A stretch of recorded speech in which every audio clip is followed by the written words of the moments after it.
June 22ஆம் தேதி முருகன் மாநாடு நடக்க இருக்கு. இந்த மாநாடு திமுக ஆட்சிக்கு ஒரு முடிவு கட்டும். நான் திரும்ப சொல்றேன், பிஜேபிக்கும் முருகருக்கும் என்ன சம்பந்தம்?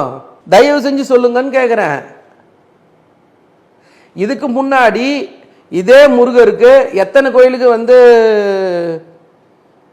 மோடி வந்துட்டு போனார் சொல்லுங்க. மோடி வராரு இல்ல, தமிழக பாஜக போறாருல்ல, ஏற்கனவே முருகன் வேலை யாத்திரை போனார்ல. தமிழக பாஜகவினர் முருகனுக்கு மரியாதை கொடுக்குறாங்களா இல்லையா? ரெடியா தான் கேக்குறேன். மோடி பேர் சொல்லி தானே கட்சி நடத்துறீங்க, மோடி பேர் சொல்லி தானே ஆட்சி நடத்துறீங்க, மோடி தானே பிராண்டட் ஆக்கி வச்சிருக்கீங்க. மோடி எத்தனை தடவை முருகர் கோயிலுக்கு போனாரு? அமித்ஷா எத்தனை தடவை முருகர் கோயிலுக்கு போனாரு? சொல்லுங்க சார். என்னைக்கு போனாங்க? போட்டோ இருக்கா, வீடியோ இருக்கா? சவால் விடுற ஏத்துப்பீங்களா நீங்க? மோடி போறாரு, அமித்ஷா போறாரு, போகலங்கிறது வேற. தமிழக பாஜகவினர் முருகர் போட்டோ எடுத்துருங்க பேனர்ல இருந்து.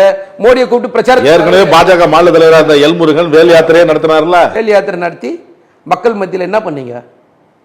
பரிசு என்ன கொடுத்தாங்க மக்கள்? உங்களுக்கு தோல்வி தானே பரிசா கொடுத்தாங்க. நாங்க எந்த காலத்திலே எந்த மதத்துக்கு எதிரானவர்கள் கிடையாது. திரும்பவும் சொல்றேன், கோயில்கள் கொடியவர்கள் கூடாரமாகிவிடக் கூடாது என்பது தலைவர் கலைஞருடைய வசனம் தான் நான் சொல்ல ஆசைப்படுறேன். நீங்க கோயிலையும் சாமியையும் நீங்க எப்படி பயன்படுத்துறீங்க எல்லாரும் தெரியும். ராமர் தொகுதியில் தோத்தீங்கன்றதுனால ராமரை விட்டுட்டு அதே மேடையில் ஜெய் ஜெகநாத் சொன்ன ஆளுங்க நீங்க. உங்களுக்கு தேவைன்னா ராமர், தேவைன்னா ஜெகநாதர், தேவைன்னா முருகர், தேவைன்னா காளி, இப்படிதான் எடுத்துன்னு போறீங்க நீங்க. ஆனா நாங்க எல்லாருக்கான உணர்வையும், எல்லா மதத்துக்கான உணர்வையும், எல்லா நம்பிக்கைக்கான உணர்வையும் மதிக்கிறோம். அவங்களுக்கு தேவையான நாங்கள் செஞ்சு கொடுக்குறோம்.